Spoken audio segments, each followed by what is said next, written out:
This episode is brought to you by Google Chrome. You think you know a browser, but Gemini and Chrome? That's new. It can help you with practically anything on the web, like restoring a vintage motorcycle from a 50-page restoration blog, or finally break down that long article you've had open for weeks.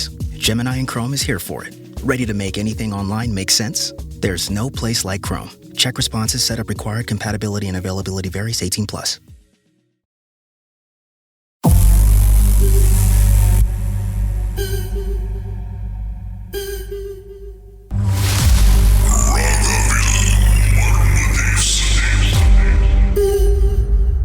ரொம்ப கஷ்டப்பட்டேன் கீதா. அது ஒரு விஷயம் நடந்துச்சு. நாங்க தூங்கிட்டு இருக்கோம். அன்னைக்கு சரியான மழை. நீங்க நம்ப மாட்டீங்க, கதவெல்லாம் சாத்தியாச்சு. எங்க வீட்டுல வந்து எஸ்டேட் வீடு தான் அந்த வீடு. ஸோ எங்க வீட்டுல அது கதவு கீழே சின்னோண்டு சந்திருக்கும். அங்க கூட எங்க பாட்டி வந்து என்ன செய்வாங்க, கட்டை வச்சிருவாங்க. எதுவும் பூந்துடக்கூடாது, பாம்பு எதுவும் பூந்துடக்கூடாது, கட்டை வச்சு படுத்துருவாங்க. அப்படி படுத்தேன். ஒரு நாள் தூங்கி எந்திரிக்கிறேன். கரெக்டா என் கட்டில தலை மேல ஹெட் போர்டு அது மேல பெரிய தேளு கீதா. ஒரு நினைக்கிறேன் ஒரு ஒரு ஃபீட் இருக்கும். அவ்வளவு பெரிய தேளு அதுல நிக்குது கரெக்டா என் தலைக்கு மேல. அது எப்படி, நல்ல வேலை அந்த நேரத்துல யாரோ பாத்ரூம் போறப்ப லைட் தட்டி சும்மா யதார்த்தமா பாக்குறப்ப என்கிட்ட சொல்றாங்க, நவராதான் தலை மேல அவ்வளவு பெரிய தேளு நிக்குதுன்னு. ஐ மீன் அந்த கட்டில் மேல சொன்னால நான் ரொம்ப ஷாக் ஆயிட்டேன். என்ன சொல்ற, பொய் சொல்லாதீங்க. இல்ல உண்மையானு ஒருவன் எஞ்சி வாரல எஞ்சி எல்லா லைட்டு தட்டி பாக்குற, உண்மையாலுமே அவ்வளவு பெரிய தேளு இருக்கு கீதா. எங்க இருந்து வந்துச்சு, எப்படி வந்துச்சுன்னு கூட எங்களுக்கு தெரியல. அது எப்படி வந்துச்சு, எங்க இருந்து வந்துச்சுன்னு தெரியல. அன்னைக்கு ராத்திரி அடிச்சு சாவடி, விடிய தூங்கல, ஒரே பயம், ஃபோபியா அந்த மாதிரிலாம் இருந்துச்சு கீதா.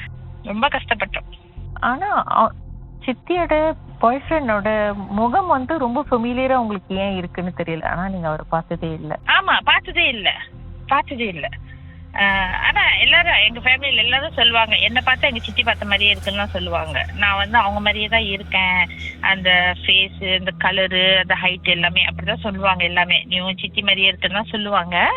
ஆனா அவரை நான் பார்த்தது இல்ல. ஆனா நான் எங்கேயோ பார்த்த மாதிரி ரொம்ப அந்த ஃபேஸ் வந்து ரொம்ப நெருக்கமான ஒரு ஆள் மாதிரி எனக்கு தெரிஞ்சது. ஆனா அது அவரோட ஆத்மாவும் உங்களுடைய சித்தியோட ஆத்மாவும் சாந்தி அடையணும். இதோட உங்க ஃபேமிலிக்கு இந்த பிரச்சனையே எதுவுமே இல்லாம இருக்கணும். ஆமா கீதா, இப்போ ஒரு 10 வருஷம் மேல எதுவுமே இல்லாம இருக்கும். ஆனா 10 வருஷம் இல்ல, மோர் தென் தட்ல இப்ப கொஞ்சம் நல்லா இருக்கும். பட் அந்த இடத்துக்கே நாங்க போறது இல்ல, அந்த ஏரியாக்கே நாங்க போறது இல்ல கீதா. அவங்க புத்து அந்த ஊர் ஆள் இல்லாத மாதிரி ஆயிட்டோம் நாங்க. அவ்வளோ பிரச்சனைங்க. இதெல்லாம் பார்த்து சமாளிச்சிட்டு இருந்தது பாட்டி. அந்த டைம்ல பாட்டிக்கும் இன்னும் ரொம்ப ஸ்ட்ரெஸ்ஸா இருந்திருக்கும். எங்க பாட்டி என்ன செஞ்சிட்டாங்கன்னா, அவங்க காதுல அவங்க வந்து எதிர்த்துட்டாங்க. எதிர்த்தனால்தான் அந்த ப்ராப்ளம் வந்துச்சு. அது எங்க பாட்டி வந்து சப்போர்ட் பண்ணி, இல்லைன்னா சரி எப்படியோ போங்கன்னு சொல்லிட்டு விட்டுருந்தாக்கா அவங்களும் நல்லா இருந்திருப்பாங்க. இன்னைக்கு எங்க ஃபேமிலி இப்படி ஆயிருக்காது. எங்க பாட்டிக்கு லைக் வரட்டு பிடிவாதம், கௌரவம், அது இதுன்னு சொல்லுவாங்கல்ல, அந்த மாதிரி தேவையில்லாம அவங்க வந்து அந்த மாதிரி பண்ணி அப்படி செய்ய தூண்டி விட்டதே எங்க பாட்டி தான். அதனாலதான் எங்க பாட்டி தான் கடைசியா இறந்தாங்க. இவங்க எல்லாம் இறந்த பிறகு எங்க மாமா, அதாவது எங்க பாட்டிக்கு வந்து இன்னொரு பையன் இருந்தாரு, அவரே இறந்துட்டாரு. அவரே இறந்து பிரிஞ்சுதான் எங்க பாட்டி கடைசியா இருந்தாங்க. சோ எப்படின்னா எங்க பாட்டிக்கு ஒரு தண்டனை என்னன்னா, நீ பாரு உன் பிள்ளைங்க உன்னோட இதெல்லாம் முடிச்சுட்டேன், இப்ப நீ போ அப்படின்னு. எல்லாம் இறந்த பிறகுதான் கடைசியா எங்க பாட்டி இறந்தாங்க. அவங்க இறக்குறப்ப ஒரு 80 வயசுக்கு மேல, க்ளோஸ் டு 90 அந்த வயசுலதான் அவங்க இறந்தாங்க. சோ அந்த வயசுல அவங்க இதெல்லாம் பார்த்து ரொம்ப வேதனைப்பட்ட, வயசான காலத்துல அனாதையா இருந்து எனக்கு யாருமே என் கூட இல்லைன்னு சொல்லி அந்த மாதிரி எங்க பாட்டியை தான் ரொம்ப அதை டார்கெட் பண்ணுச்சு ஆக்சுவலி.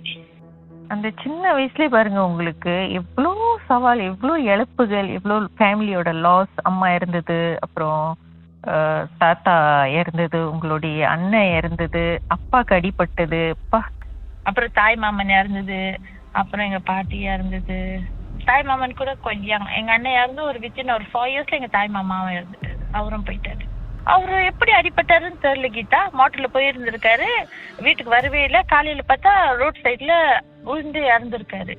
ஆனா அவருக்கு ஒரு அடியும் இல்ல, ஒரு கீரலும் இல்ல. ஆனா ரோட்டோரத்துல உழுந்து இறந்து கிடந்தாரு.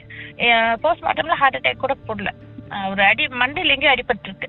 அதுதான் காரணம். அந்த மாதிரி எது இடிச்சதுன்னு தெரியல கீதா. எத்தனையோ கேள்விக்குறிகள் உங்களுடைய வாழ்க்கையில நடந்த இத்தனை சம்பவங்கள்லயும். அந்த இடத்த விட்டு போயிட்டோம் கீதா. நாங்க அங்க இருந்து போயிட்ட பிறகுதான் கீதா லைக் இப்ப நாங்க எல்லாம் நல்லா இருக்கோம். ஓகே, ஏன்னா எங்களுக்கும் ஒரு ஃபோபியா இருந்துச்சு கீதா. எங்க பிள்ளைங்க எல்லாம் வளர்றாங்கல்ல, எங்களுக்கும் பயம் இருக்கும்ல, இந்த மாதிரிலாம் எங்க ஃபேமிலியில நடந்திருக்குல்ல. அதனால எங்க பிள்ளைங்களெல்லாம் எங்க கம்பவுண்ட்ல அங்கெல்லாம் கூட்டிட்டு போறதே இல்லை. நாங்க வாழ்ந்த அந்த எஸ்டேட்ல எங்க பிள்ளைங்களை கூட்டிட்டு போவே இல்லை. பயம் தானே, அந்த ஆத்மா ஒன்றும் அங்கேயே இருந்துச்சுன்னா, எங்க பிள்ளைங்களாம் பார்த்துச்சுன்னா. ஸோ அதனால அங்க போறதே இல்லை கீதா. எல்லாம் சொல்லுவாங்க கம்பவுண்ட் எஸ் மெமரிஸ் இருக்கு, பட் தென் எங்களுக்கு மெமரிஸ் விட வேற மாதிரி மெமரிஸ் தான் நிறைய இருக்கு. இதுக்கப்புறமாவது உங்க வாழ்க்கையிலயும் உங்க பிள்ளைங்களோட வாழ்க்கையிலயும் அழகான மெமரிஸ் தான் வரணும், ஹோப்ஃபுல்லி. ரொம்ப நன்றி கீதா, ரொம்ப நன்றி கீதா. பாட்டுக்கு பிறகு நம்ம பேசுவோம் கொஞ்ச நேரம்.